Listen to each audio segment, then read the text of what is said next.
नमस्कार, evening agenda देख रहे हैं आप और मैं हूं आपके साथ अवंतिका श्रीवास्तव। राहुल गांधी की तुलना भगवान श्री राम से करने के बाद कांग्रेस पर बीजेपी लगातार हमलावर है।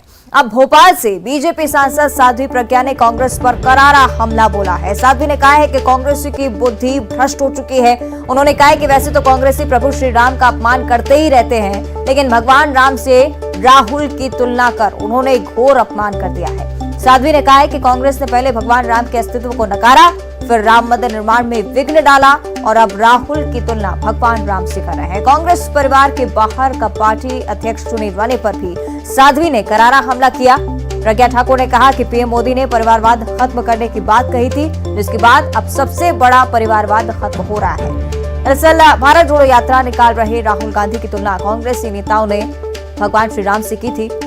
राजस्थान सरकार के मंत्री प्रसादी लाल मीणा ने कहा था कि भगवान श्री राम अयोध्या से श्रीलंका तक पैदल गए थे, लेकिन राहुल गांधी की पदयात्रा उनसे भी लंबी है।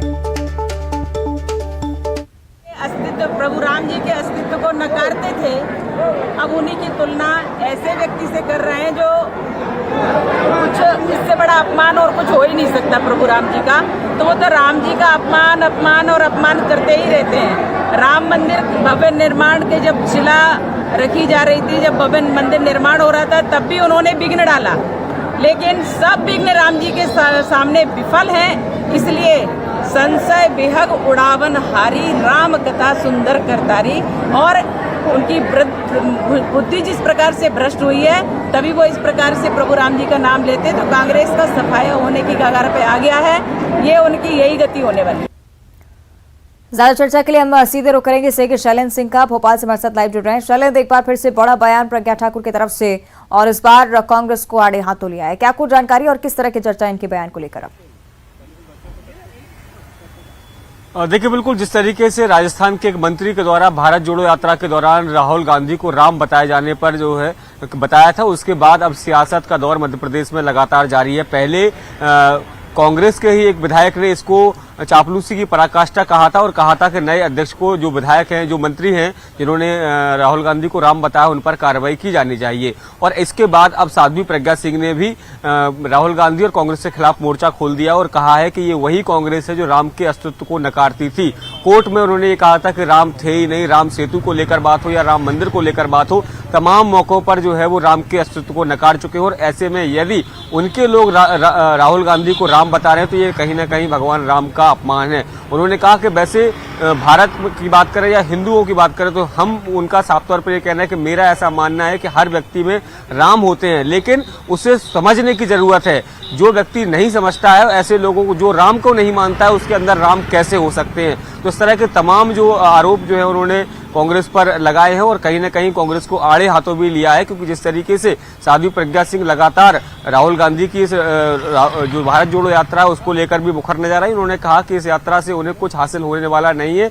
इसके पहले भी कई तरह की यात्राएं वो कर चुके हैं, लेकिन उसका कोई लाभ उन्हें होने वाला नहीं है, बल्कि इसका उल्टा लाभ जो है वो कहीं ना कहीं बीजेपी को मिलेगा। जी, निश्चित तौर पर शैलेंद्र, लगातार बातें साध्वी प्रज्ञा के तरफ से कही गई और निशाना साधा है राहुल गांधी की भारत जोड़ो यात्रा पर भी। भारत जोड़ो यात्रा को लेकर भी उनकी तरफ से कहा गया है कि जिस तरह से उस पर भी तमाम बातें सामने आई कांग्रेस के मंत्री की तरफ से, राजस्थान के मंत्री की तरफ से, इस पर भी चर्चा हो रही है।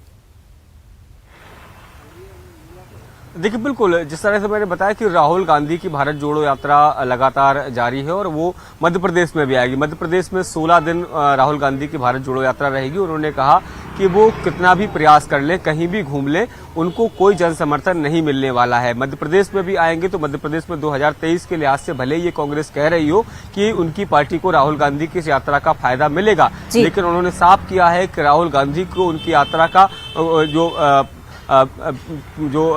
लाभ जो है वो किसी भी स्टेट में नहीं मिलने वाला है, क्योंकि उनके जिस तरह के कृत्य रहते हैं या जो जिस तरह के उनके भाषण रहते हैं, उससे जनता उनके साथ खड़ी नजर नहीं आती। और मध्य प्रदेश में तो 2018 में भी जब वो आए थे तो कई तरह के वादे चुनाव के पहले करके गए थे और उन वादों का हिसाब जो है वो मध्य प्रदेश की जनता उनसे चाहती है। जी ठीक है शैलेंद्र, आप बने रहेगा हमारे साथ। एक और बयान हम जनता को सुना देते हैं। कांग्रेस नेता लक्ष्मण सिंह ने भी राहुल की तुलना भगवान राम से की थी, उस पर नाराजगी जताई है। उन्होंने कहा है कि बयान देने वाले सब सीमाओं को पार कर चुके हैं। भगवान राम की तुलना राहुल गांधी से करने पर राहुल गांधी भी खुश नहीं होंगे। इस तरह के बयान देने वालों को पार्टी से बाहर करना चाहिए। उन्होंने कहा है कि पूरी दुनिया हंस रही है, ये बहुत गलत है।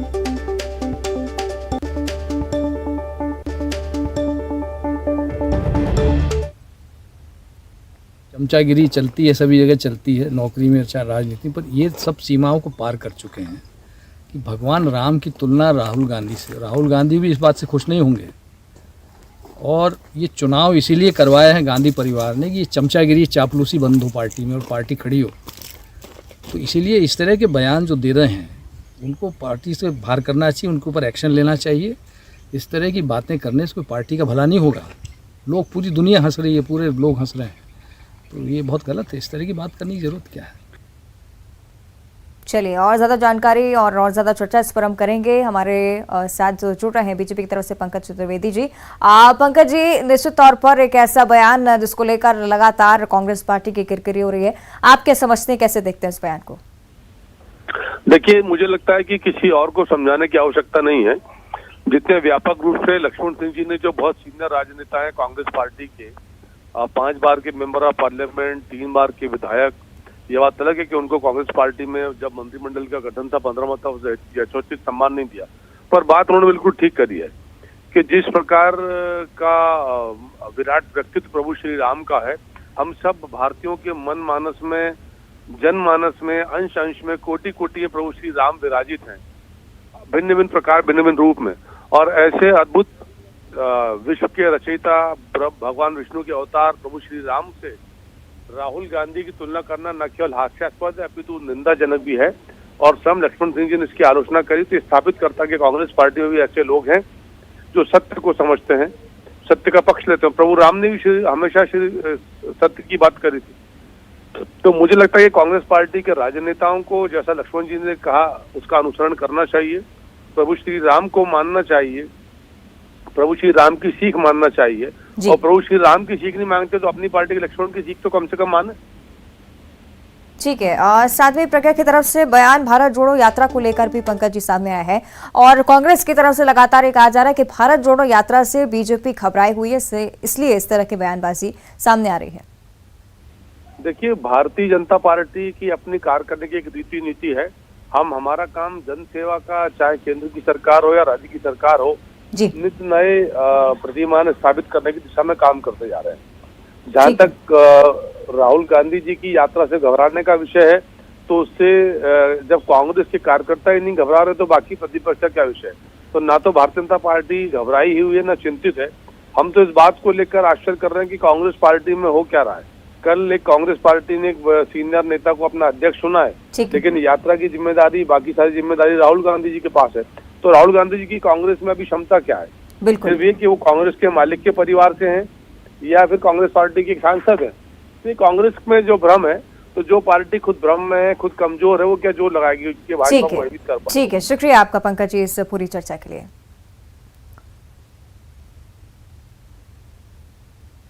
और ऊर्जा मंत्री प्रद्युम्न सिंह तोमर ने एक संकल्प लिया है। संकल्प ये कि जब तक सड़कें नहीं सुधरेंगी वो नंगे पैर ही घूमेंगे। जी हाँ, ग्वालियर की खराब सड़कों से परेशान मंत्री जी ने ये बड़ी प्रतिज्ञा ले ली है। ऊर्जा मंत्री ने ग्वालियर विधानसभा क्षेत्र की 3 सड़कों को लेकर एक प्रण लिया है। औचक निरीक्षण पर निकले मंत्री प्रद्युम्न सिंह तोमर को लोगों ने खराब सड़कों को लेकर अपनी समस्याएं सुनाई।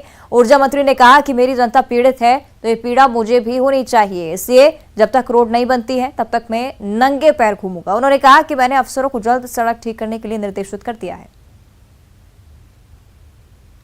मैंने अधिकारियों को उसको बनाने के निर्देश तेज गति से जल्दी बने निर्देश दिए हैं और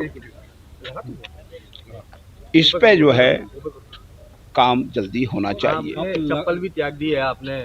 निश्चित रूप से जिन जनता जनार्दन ने मुझे चुना, मैं सार्वजनिक रूप से ये स्वीकार करता हूं कि रोड नहीं बना है, उसके लिए मैं माफी भी मांगता हूं।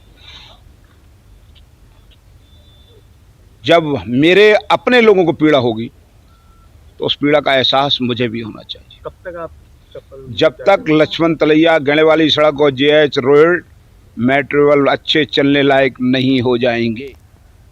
और ज्यादा चर्चा इस पर हम करेंगे सहयोगी सुशील कौशिक ग्वालियर से हमारे साथ लाइव जुड़ रहे हैं। सुशील, निश्चित तौर पर ऊर्जा मंत्री अपने अलग अंदाज के लिए हमेशा जाने जाते रहे हैं और इस बीच एक बार फिर से उनका ये अंदाज चर्चा का विषय बना हुआ है, क्योंकि बड़ी बात ये कि उन्होंने खुद माना है कि सड़क ठीक नहीं है और संकल्प भी एक बड़ी बात उनकी तरफ से। बिल्कुल, देखिए ऊर्जा मंत्री प्रद्युम्न सिंह तोमर अपने अलग अंदाज के लिए हमेशा सुर्खियों में रहते हैं और इस बार भी ऐसा ही एक वाकया सामने आया कि जब वो अपने विधानसभा क्षेत्र में खराब सड़कों का निरीक्षण करने के लिए पहुंचे थे और जब वहां वो पहुंचे तो सड़कें गड्ढों से भरी थी, सड़कों पर काम नहीं हो पाया था और यही वजह कि जब लोगों ने मंत्री को ये कहा कि इस तरह की सड़कें हैं, उनको परेशानियां हो रही है, गड्ढे हैं, सड़कें बन नहीं रही है। पिछली बार भी जब आप आए थे आपने अधिकारियों को फटकार लगाई, लेकिन 2-3 बार निरीक्षण करने के बाद भी सड़कों का काम नहीं शुरू हो पाया। यही वजह है कि सड़कों की धीमी गति को देखते हुए ऊर्जा मंत्री प्रद्युम्न सिंह तोमर ने लोगों की पीड़ा देखी, लोगों की नाराजगी देखी, तो उन्होंने सबसे पहले तो लोगों से हाथ जोड़कर पैर पड़ के माफ़ी मांगी इस बात के लिए कि वो उनके इलाके के लोग सड़कों से परेशान हैं। और उसके बाद तत्काल उन्होंने अपने जूते चप्पल उतार दिए और ये संकल्प ले लिया कि जब तक ये तीनों सड़कें सेवा नगर, इसके अलावा गेंडे वाली सड़क और लक्ष्मण तरैया, तीनों सड़क जब तक नहीं बन जाएगी तब तक वो अपने पैरों में जूते चप्पल नहीं पहनेंगे। और उनका यही कहना है कि जनता अगर उनकी परेशान है तो जनता की जो पीड़ा है कम से कम उस पीड़ा का एहसास उनको भी होना चाहिए। यही वजह कि उन्होंने जूते चप्पल पहनने से मना कर दिया और अब वो नंगे पैर ही घूमेंगे आने वाले समय तक, जब तक ये तीनों सड़कें नहीं बन जाती। आपको बता दें कि 2 साल पहले भी प्रद्युम्न सिंह तोमर ने इसी तरह से एक इलाके में सड़क के निरीक्षण के दौरान जब लोगों की परेशानी देखी थी तो उन्होंने उस समय भी चप्पल पहनना छोड़ दिया था और करीब 1.5-2 महीने बाद जब वो सड़क बनकर तैयार हो गई थी उसके बाद उन्होंने चप्पल जूते पहने थे। तो निश्चित तौर पर अधिकारियों को भी उन्होंने फटकार भी लगाई है, अधिकारियों से कहा भी है कि जनता की परेशानी है तो अब बारिश का वक्त बीत चुका है, सड़क के काम में तेजी लाए। तो कहीं ना कहीं ऊर्जा मंत्री प्रद्युम्न सिंह तोमर का अंदाज अलग रहता ही है और आज भी इसी तरह से उन्होंने एक बड़ा संकल्प ले लिया और निश्चित तौर पर उनका जो संकल्प है कहीं ना कहीं ये भी बताता है कि उनके इलाके में अगर काम नहीं हो पा रहा है, अफसर सुन नहीं रहे, समस्याएं हैं, तो वो अपनी नाराजगी किस तरह से संकल्प के तौर पर व्यक्त करते हैं। तो लोगों को, दूसरे जो लोग कहीं ना कहीं इससे प्रेरणा भी लेते हैं कि जनप्रतिनिधि जो जनता की समस्या को अनदेखा कर देते हैं, उन्हें जनता की समस्या दूर करना चाहिए और समस्या दूर नहीं होती तो जनता की तरह उनको भी कम से कम परेशानियों का एहसास होना चाहिए। जैसा प्रद्युम्न सिंह तोमर अब बिना चप्पल जूतों के आगे आने वाले समय में एहसास करेंगे कि किस तरह की परेशानियां होती है, जब तक सड़क ना बनेगी तब तक वो इसी तरह से घूमेंगे, इस तरह का उनका संकल्प है। निश्चित तौर पर सुशील, एक बड़ा संकल्प मंत्री जी की तरफ से लिया गया है, लेकिन ये वो क्षेत्र है जहाँ से लगातार सड़कें ना बनने की शिकायतें सामने आती रही हैं और देखिए इस तरह से एक मंत्री को संकल्प लेना पड़ रहा है यहाँ पर जनता की समस्याओं के निराकरण के लिए। और साथ ही ये भी एक वजह हो सकती है क्योंकि ऊर्जा मंत्री भी इस क्षेत्र में काफ़ी लोकप्रिय हैं, यही इनकी लोकप्रियता का जो कारण है क्योंकि जनता की जो समस्याएं हैं वो उसे खुद भी महसूस कर लेना चाहते हैं।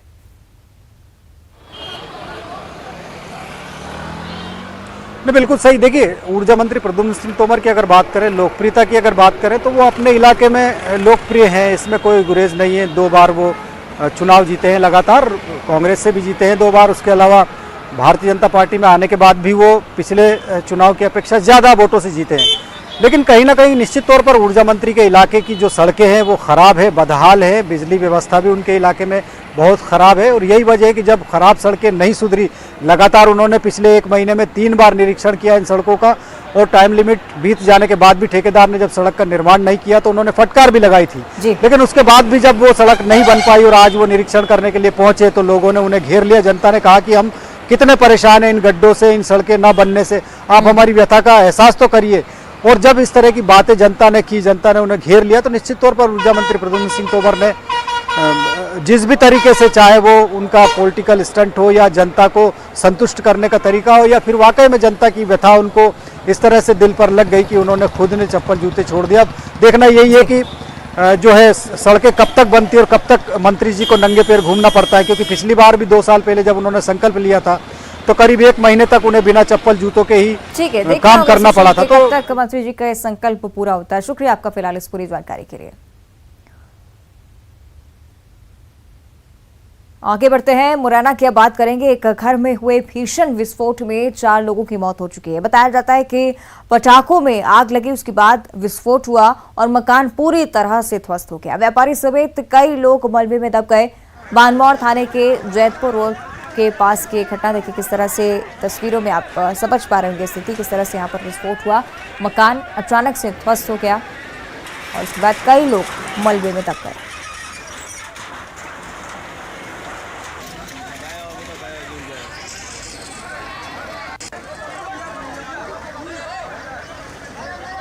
तस्वीरें आपकी टीवी स्क्रीन पर है। चार लोगों की मौत हो चुकी है और कई लोग ऐसे जो कि मलबे में दबे हुए थे।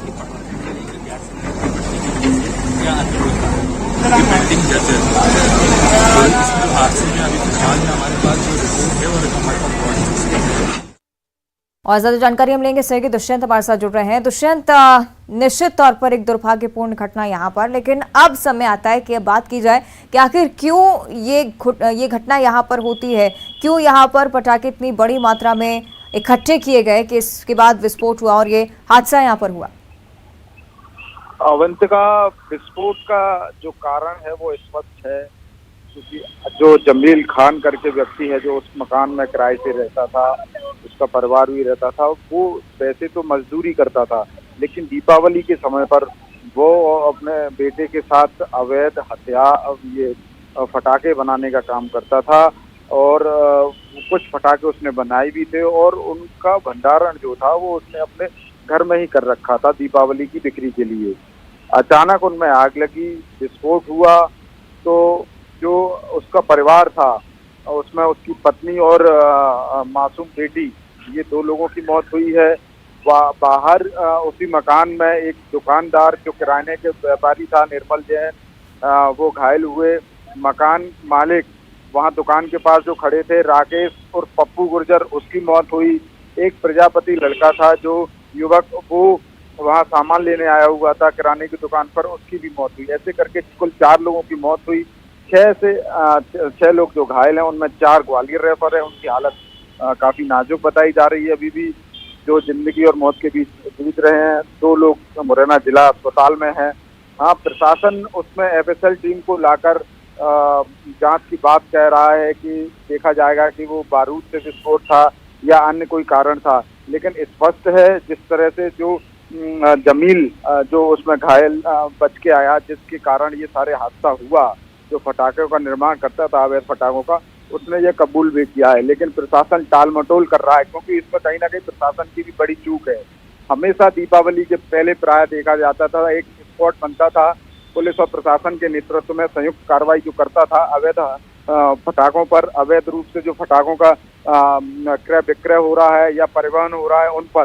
तो इस बार ऐसा देखने को नहीं मिला। दीपावली के सिर्फ 2 दिन रह गए हैं, अभी तक थानों में किसी भी तरह की कोई एफआईआर नहीं हुई, कोई जब्ती नहीं हुई, किसी पर कोई किसी भी तरह की कोई कार्रवाई नहीं हुई अवैध फटाखों को लेकर।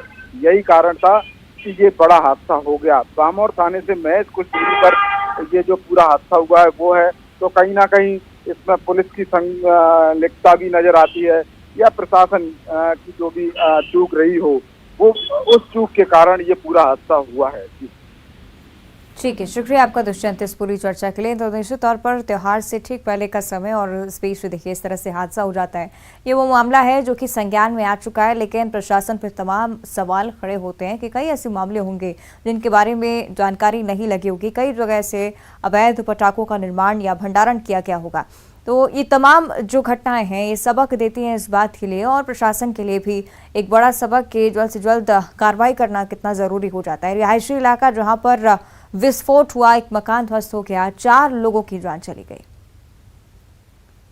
और इसी के साथ इवनिंग एजेंडा में फिलहाल इतना ही। आप देखते रहिए न्यूज़ 18।